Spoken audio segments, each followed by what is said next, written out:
कृष्ण और सुदामा प्रसंग।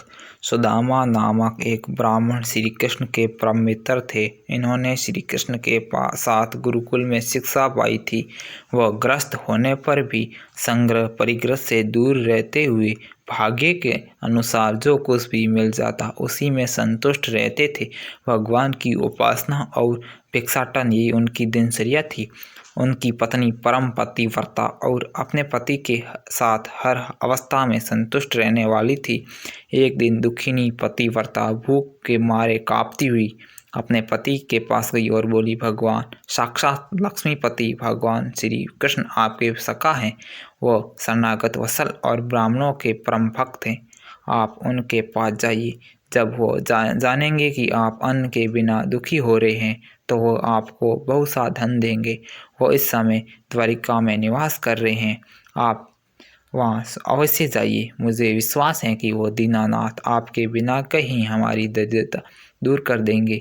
जब सुदामा जी की पत्नी ने उनसे कई बार द्वारिका जाने की प्रार्थना की, तब इन्होंने सोचा धन की तो कोई बात नहीं, परंतु भगवान श्री कृष्ण का दर्शन हो जाए, इसी बहाने जीवन का ये सर्वोत्तम लाभ प्राप्त होगा। ऐसा सोचकर सुदामा जी ने द्वारिका जाने का निश्चय किया। इन्होंने अपनी पत्नी से कहा, कल्याणी, घर में कोई वस्तु श्री कृष्ण को भेंट देने योग्य हो तो मुझे दे दो। ब्राह्मणी ने पास पड़ोस के ब्राह्मणों के घर से 4 मुट्ठी चावल मांगकर एक कपड़े में बांध दिए और भगवान श्री कृष्ण को भेंट देने के लिए अपने पति देव को दे दिए। ब्राह्मण देवता उन चावलों को लेकर द्वारिका के लिए चल पड़े। वह मार्ग में ये सोचते जाते थे कि मुझे भगवान श्री कृष्ण के दर्शन किस प्रकार होंगे। द्वारिका पहुंचने पर सुदामा जी अन्य ब्राह्मणों से पूछते हुए श्री कृष्ण के महल में पहुंचे। जब लोग उनकी दीनहीन अवस्था देखकर उन पर हंस रहे थे, इन्होंने द्वारपाल से कहा, भैया श्री कृष्ण से कह दो कि उनसे मिलने के लिए उनका बचपन का सखा सुदामा आया है। पहले तो द्वारपालों को विश्वास ही नहीं हुआ, लेकिन बाद में उसने जाकर भगवान से कहा, प्रभु दरवाजे पर एक बहुत ही गरीब ब्राह्मण खड़ा है। उनके पाँव में बिम्बाइयाँ फटी है। उनकी दरिद्रता देखकर द्वारिका की धरती भी आश्चर्यचकित है। वो अपना नाम सुदामा बताता है, कहता है कि श्री कृष्ण का परम मित्र हूँ।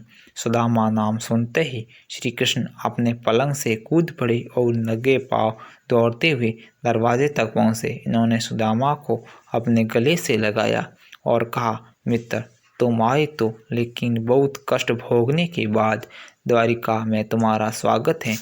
भगवान श्री कृष्ण ने सुदामा जी को ले जाकर उन्होंने पलंग पर बिठाया, उनके पाँव को धोकर शरणामृत लिया तथा उनको स्नान करवाकर रेशमी वस्त्र पहनने के लिए दिए। रुक्मिणी जी स्वयं उन्हें पंखा जलने लगी और भगवान ने उन्हें नाना प्रकार का स्वादिष्ट भोजन करने के लिए दिया। बहुत समय तक आपस में बचपन की बातें करने के बाद श्री कृष्ण ने कहा, मित्र भाभी ने मेरे लिए क्या भेजा। पहले तो सुदामा जी संकोच करते रहे, लेकिन अंत में कृष्ण ने चावल निकाल ही लिए। भगवान ने उन 3 मुट्ठी चावल के बदले सुदामा जी को अनंत संपत्ति दे डाली। धन्य है कृष्ण, धन्य है भगवान श्री कृष्ण की मित्र वत्सलता।